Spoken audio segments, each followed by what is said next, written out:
मीठे बच्चे, आज 6 तारीख की बाबा की वाणी है। बाबा बोले मीठे बच्चे, आप सब कौन हो? मीठे बच्चे। थोड़ा मुस्कुरा दीजिए, क्योंकि भगवान जब मुरली सुनाता है तो उस दिन हमारा भाग्य है ना। तो मीठे बच्चे, पुरानी दुनिया के कांटों को नई दुनिया के फूल बनाना, यह तुम होशियार मालियों का काम है। प्रश्न है, संगम युग पर तुम बच्चे कौन सी श्रेष्ठ तकदीर बनाते हो? उत्तर है, कांटे से खुशबूदार फूल बनना, यह सबसे श्रेष्ठ तकदीर। अगर एक भी कोई विकार है तो कांटा है। जब कांटे से फूल बनो तब सतो प्रधान देवी देवता बनो। तुम बच्चे अभी 21 पीढ़ी के लिए अपनी सूर्यवंशी तकदीर बनाने आए हो। आज का गीत है तकदीर जगाकर आई, नई दुनिया बनाकर आई। ओम शांति। गीत बच्चों ने सुना, यह तो कॉमन गीत है, क्योंकि तुम हो माली, बाप है बागवान। अब मालियों को कांटों से फूल बनाना है। यह अक्षर बहुत क्लियर है। भक्त आए हैं भगवान के पास, यह सब भक्तियां है ना। अब ज्ञान की पढ़ाई पढ़ने बाप के पास आए हैं। इस राजयोग की पढ़ाई से ही नई दुनिया के मालिक बनते हो। तो भक्तियां कहती हैं, हम तकदीर बनाकर आए हैं, नई दुनिया दिल से सजाकर आए हैं। बाबा भी रोज कहते हैं कि स्वीट होम और स्वीट राजाई को याद करो। आत्मा को याद करना है। हर एक सेंटर पर कांटों से फूल बन रहे हैं। फूलों में भी नंबरवार होते हैं। शिव के ऊपर फूल चढ़ाते, कोई कैसा फूल चढ़ाते, कोई कैसा। गुलाब के फूल और अक के फूल में तो रात दिन का फर्क है। यह भी बगीचा है। ये क्या है? बाबा का बगीचा। कोई मोतिये के फूल हैं सारे फूल। कोई मोतिये के फूल है, कोई चंपा के, कोई रतन जोत है, कोई अक के भी। यहाँ तो थोड़ी है, वो तो बाहर है। बच्चे जानते हैं इस समय सब है कांटे। यह दुनिया है कांटों का जंगल। इनको बनाना है नई दुनिया के फूल। इस पुरानी दुनिया में है कांटे। तो गीत में भी कहते हैं, हम बाप के पास आए हैं, पुरानी दुनिया के कांटे से नई दुनिया का फूल बनने। जो बाप नई दुनिया स्थापन कर रहे हैं, कांटे से फूल अर्थात देवी देवता बनना है। गीत का अर्थ कितना सहज है। हम आए हैं तकदीर जगाने, नई दुनिया के लिए। नई दुनिया है सतयुग। कोई की सतो प्रधान तकदीर है, कोई की सतो रजो तमो है। कोई सूर्यवंशी राजा बनते हैं, कोई प्रजा बनते हैं, कोई प्रजा के भी नौकर चाकर बनते हैं। यह नई दुनिया की राजाई स्थापन हो रही है। स्कूल में तकदीर जगाने जाते हैं ना, यहाँ तो है नई दुनिया की बात। इस पुरानी दुनिया में क्या तकदीर बनाएंगे? तुम भविष्य नई दुनिया में देवता बनने की तकदीर बना रहे हो। जिन देवताओं को सभी नमन करते हैं, हम ही सो देवता पूज्य थे, फिर हम ही पुजारी बने हैं। 21 जन्मों का वर्षा बाप से मिलता है, जिसे 21 पीढ़ी कहा जाता है। पीढ़ी वृद्ध अवस्था तक को कहा जाता है। बाप 21 पीढ़ी का वर्षा देते हैं, क्योंकि युवा अवस्था में व बचपन में बीच में अकाल मृत्यु कभी होता नहीं, इसीलिए उनको कहा जाता है अमर लोक। यह है मृत्यु लोक, रावण राज्य। यहाँ हर एक में विकारों की प्रवेशता है। जिसमें कोई एक भी विकार है तो कांटे हुए ना। बाप समझेंगे, माली रॉयल खुशबूदार फूल बनाना नहीं जानते हैं। माली अच्छा होगा तो अच्छे अच्छे फूल तैयार करेंगे। विजय माला में पिरोने लायक फूल चाहिए। देवताओं के पास अच्छे अच्छे फूल ले जाते हैं ना। समझो, क्वीन एलिजाबेथ आती है, क्वीन, तो एकदम फर्स्ट क्लास फूलों की माला बनाकर ले आएंगे। क्यों? यहाँ के मनुष्य तो हैं तमो प्रधान। शिव के मंदिर में भी जाते हैं, समझते हैं ये भगवान है। ब्रह्मा विष्णु शंकर को तो देवता कहते हैं, शिव को भगवान कहेंगे तो वह ऊंच से ऊंचा हुआ ना। अब शिव के लिए कहते, धतूरा खाता था, भांग पीता था, कितनी ग्लानि करते हैं, फूल भी अक के ले जाते हैं। अब ऐसे परम पिता परमात्मा उनके पास ले क्या जाते हैं? तमो प्रधान कांटों के पास तो फर्स्ट क्लास फूल ले जाते हैं। और शिव के मंदिर में क्या ले जाते? दूध भी कैसा चढ़ाते हैं? 5% पानी, 5% दूध। हाँ, 5% दूध, बाकी 95% भगवान के पास दूध कैसा चढ़ाना चाहिए? कैसा चढ़ाना चाहिए? हाँ? जानते तो कुछ भी नहीं। अब तुम अच्छी रीति जानते हो, तुम्हारे में भी नंबरवार हैं। जो अच्छा जानते हैं उनको सेंटर का हेड बनाया जाता है।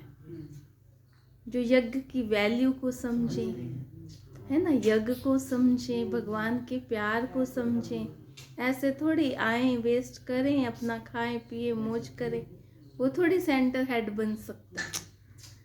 सेंटर हेड बनने के लिए तो बहुत त्याग चाहिए। तो बाबा कहते हैं विजय माला में आने का आधार है पढ़ाई। पढ़ाई तो एक ही होती है, उसमें पास तो नंबरवार होते हैं। सारा मदार पढ़ाई पर है।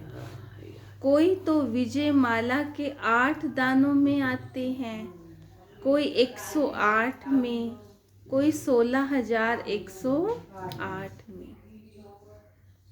हम किस में आएंगे? बाबा के बच्चे। हम बाबा कहते हैं ये तो पुरुषार्थ के ऊपर है ना। तुम यहाँ आए हो अहिल्या बुद्धि से पारस बुद्धि बनने, तो नॉलेज भी धारण करनी चाहिए ना। बाप को पहचानना चाहिए और पढ़ाई का ख्याल करना चाहिए, यज्ञ की कदर करनी चाहिए। समझो, आज आए हैं, कल अचानक इस हालत में शरीर छूट जाए तो क्या गति होगी। नॉलेज तो कुछ भी समझी नहीं, कुछ भी सीखे नहीं, तो क्या पद पाएंगे। दिन प्रतिदिन जो देरी से शरीर छोड़ते हैं उनको टाइम तो थोड़ा मिलता है, क्योंकि टाइम तो कम होता जाता है, उसमें जन्म ले क्या कर सकेंगे। हाँ, तुम्हारे से जो जाएंगे तो कोई अच्छे घर में जन्म लेंगे। संस्कार ले जाते हैं तो वह आत्मा झट जाग जाएगी, शिव बाबा को याद करने लगेगी। संस्कार ही नहीं पड़े हुए होंगे तो कुछ भी नहीं होगा, है ना। हमारे वहाँ पे एक बच्चा है, छोटा है, वो अपने माँ बाप को जबरदस्ती बाबा के घर लाता है। और कुछ नहीं होगा ना, कहेगा भोग लेने चलो, कहेगा अपनी दादी को कहेगा 10 रुपए दो तो मैं जाके, और वो जो है छोटा सा है लेकिन वो भोग लेने जरूर आएगा। तो उस आत्मा का कोई हिसाब। तो बाबा कहते हैं तुम्हारे से जो जाएंगे तो कोई अच्छे घर में जन्म लेंगे। संस्कार ले जाते हैं तो वह आत्मा झट जाग जाएगी, शिव बाबा को याद करने लग पड़ेगी। संस्कार ही नहीं पड़े हुए होंगे तो कुछ भी नहीं होगा। इसको बहुत महीनता से समझना होता है। माली अच्छे अच्छे फूलों को ले आते हैं तो उनकी महिमा भी गाई जाती है। फूल बनाना तो माली का ही काम है। ऐसे बहुत बच्चे हैं जिनको बाप को याद करना आता ही नहीं। तकदीर के ऊपर है ना, तकदीर में नहीं है तो कुछ भी समझते नहीं है। देखो, भगवान का बनना भी तकदीर है, और फिर बन करके अपना भाग्य बनाना, है ना। भगवान का तो बन गए चलो, लेकिन उसके बाद किया क्या, उसके बाद अपना भाग्य कितना बनाया। तो बाबा कहते हैं तकदीर चाहिए ना, उसके लिए भी तकदीर चाहिए। तो बाबा कहते हैं हर चीज से भाग्य बनता है, किसी का दिल नहीं दुखाना ये भी भाग्य है ना। तो बाबा कहते हैं हमने अपना भाग्य कितना बनाया। तो बाबा कहते हैं ऐसे बहुत बच्चे हैं जिनको अकल ही नहीं है। तकदीर के ऊपर बात है, तकदीर में नहीं है तो कितना भी समझाओ समझेंगे नहीं। तकदीरवान बच्चे तो बाप को यथार्थ रीति पहचान कर उन्हें अच्छी रीति याद करेंगे।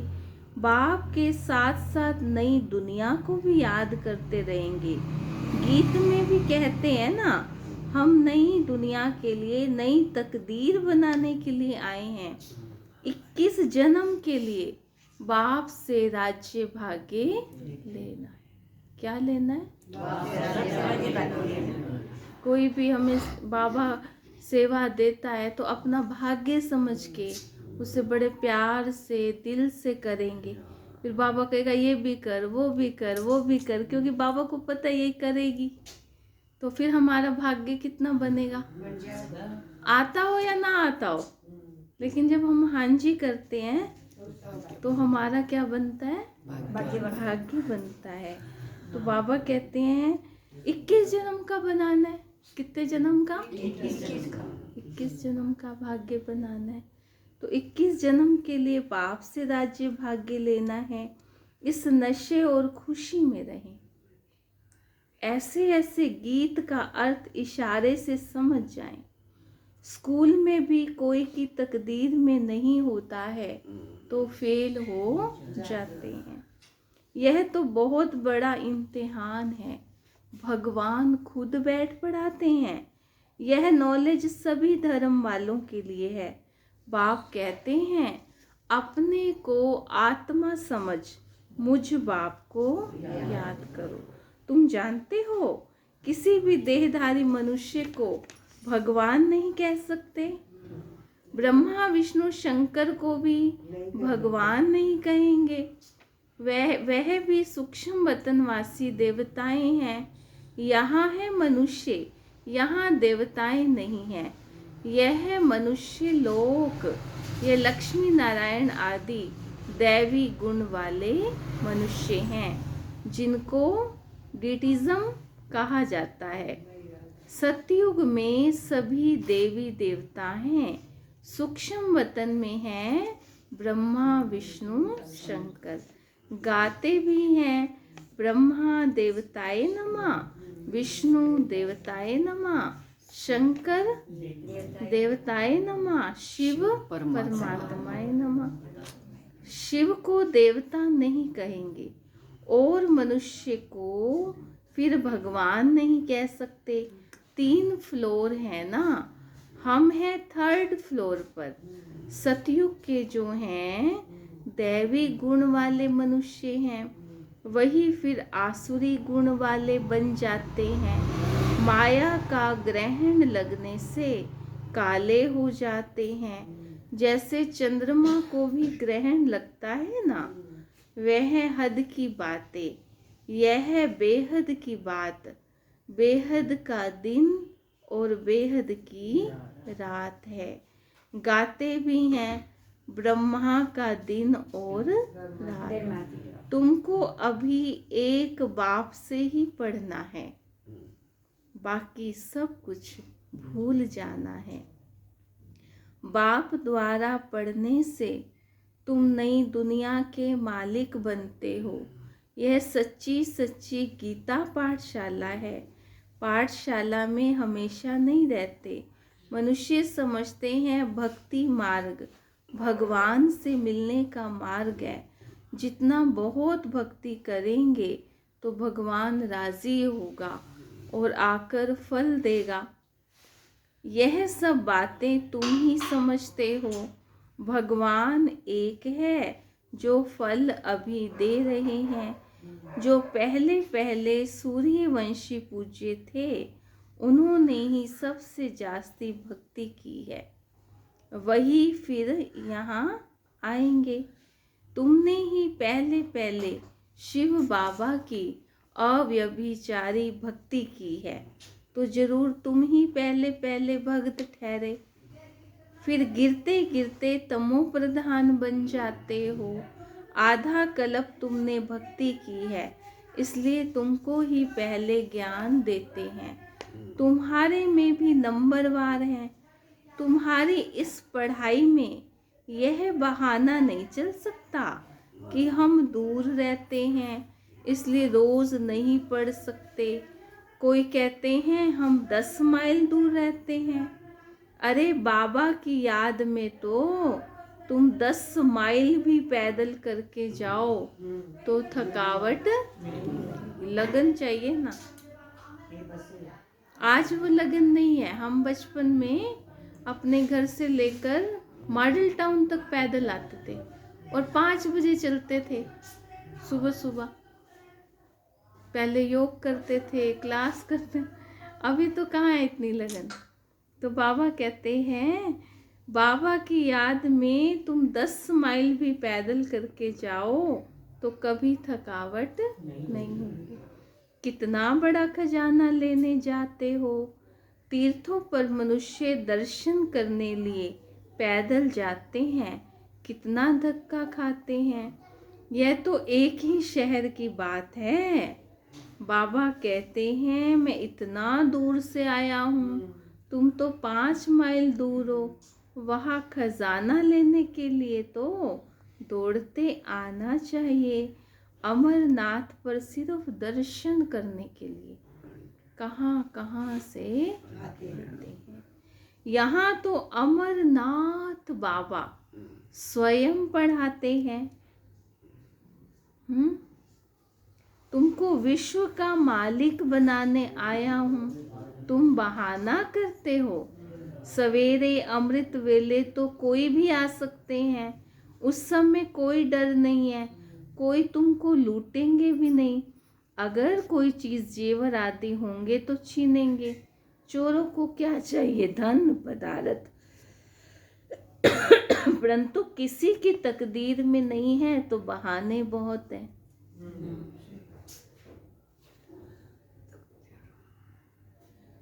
पढ़ते नहीं तो अपना पद गवाते हैं। बाप आते भी भारत में हैं, भारत को ही स्वर्ग बनाते हैं।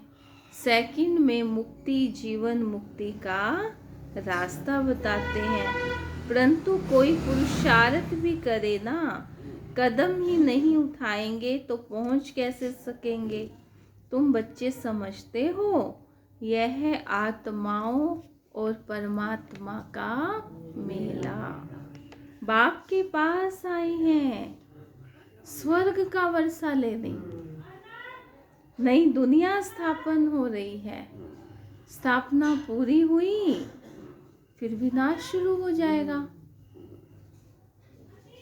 हो भी गया है। यह वही महाभारत लड़ाई। अच्छा, मीठे मीठे सिक्के लदे बच्चों प्रति माता पिता बाप दादा का याद प्यार और गुड मॉर्निंग। रूहानी बाप की रूहानी बच्चों को नमस्ते। हम रूहानी बच्चों की रूहानी बाप दादा को दिल बाजान सिकवा प्रेम से याद प्यार गुड मॉर्निंग नमस्ते नमस्ते नमस्ते। ओम शांति। धारणा के लिए मुख्य सार ध्यान से सुनना। पहला पॉइंट, बाप जो ज्ञान का खजाना दे रहे हैं उसको लेने के लिए दौड़ दौड़ के आना है। इसमें किसी भी प्रकार का बहाना नहीं देना है।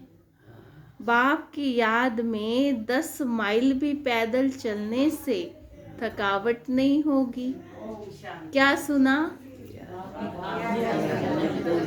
अच्छा, एक बात बताओ, खाली सुना सुना या धारण भी करेंगे? अभी आपसे पूछूंगी, अभी क्लास के बाद एक प्रश्न पूछूंगी। तो बाबा ने कहा बाप की याद में 10 माइल भी पैदल चलने से थकावट नहीं होगी। दूसरा पॉइंट है, विजय माला में आने का आधार पढ़ाई है। पढ़ाई पर पूरा ध्यान देना है। कांटों को फूल बनाने की सेवा करनी है। स्वीट होम और स्वीट राजाई को याद करना है। आज का वरदान है, संगम युग के महत्व को जान। संगम युग के महत्व को जान। पहचानो इस समय को, कैसा समय है हमारे पास और हम क्या कर रहे हैं। बाबा कहते हैं संगम युग के महत्व को जान, एक का अनगिनत बार रिटर्न प्राप्त करने वाले सर्व प्राप्ति संपन्न हो। संगम युग के महत्व को जान, एक का अनगिनत बार रिटर्न प्राप्त करने वाले सर्व प्राप्ति संपन्न भव। संगम युग पर बाप दादा का वायदा है, 1-2 लाख लो। अब 1 का लाख मैं तो नहीं दे सकती, कौन देगा? बाबा तब देगा जब आप इस भाव से करोगे कि मैं बाबा के लिए कर रही हूँ। ये बाबा की सेवा है, बहन जी की नहीं है। किसकी है? बाबा। जब आप ये भाव रखोगे ना तो फिर आपको मिलेगा। अगर अंदर ये भाव नहीं होगा तो फिर उतना ही मिलेगा जितने भाव से आपने किया है। तो बाबा कहते हैं संगम युग पर बाप दादा का वायदा है, 1-2 लाख लो। जैसे सर्वश्रेष्ठ समय, सर्वश्रेष्ठ जन्म, सर्वश्रेष्ठ टाइटल इस समय के हैं, वैसे सर्व प्राप्तियों का अनुभव अभी ही होता है। अभी एक का सिर्फ लाख गुना नहीं मिलता। सुनो ध्यान से। जब चाहो, जैसे चाहो, जो चाहो, बाप सर्वेंट रूप में बांधे हुए हैं। काम तो सारे हुए पड़े हैं, लेकिन हमारी स्थिति हमें मदद करेगी। बाबा हमें मदद करता है। एक का अनगिनत बार रिटर्न मिल जाता है, क्योंकि वर्तमान समय वरदाता ही आपका है। जब बीज आपके हाथ में है तो बीज द्वारा जो चाहो वह सेकंड में लेकर सर्व प्राप्तियों से संपन्न बन सकते हो। स्लोगन है, बहुत अच्छा स्लोगन है आज का। कल का भी अच्छा था। क्या था कल का? कल का था समय पर सहयोग देना, तो दुआएं प्राप्त होंगी। बाबा ने कही थी ये शरीरी कपड़ा उतार कर बाबा चढ़ा देना। आज का स्लोगन है, कैसी भी परिस्थिति हो, परिस्थिति चली जाए लेकिन खुशी ना जाए। कैसी भी परिस्थिति हो, लेकिन परिस्थिति चली जाए लेकिन खुशी। अव्यक्त इशारे। एकांत प्रिय बनो, एकता और एकाग्रता को अपनाओ। एकता होनी चाहिए ना, हम सब में क्या होनी चाहिए? बहन जी क्या नारा लगाती थी? हम एक के हैं, एक हैं और एक के ही। याद है ना? हमारी शांति बहन जी का नारा किसको याद है? ऊपर हाथ करो। वेरी गुड, अपने लिए ताली बजाओ। अच्छा, एकता और एकाग्रता, यह दोनों श्रेष्ठ भुजाएं हैं। कार्य करने के सफलता की एकाग्रता अर्थात सदा निर्व्यर्थ संकल्प निर्विकल्प। जहाँ एकता और एकाग्रता है वहाँ सफलता गले का हार है। वरदाता को एक शब्द प्यारा है, एक व्रता, एक बल, एक भरोसा, साथ साथ एक मत, ना मनमत ना परमत, एक रस, ना कोई व्यक्ति ना वैभव का रस, एक ही एकता एकांत प्रिय। ओम शांति।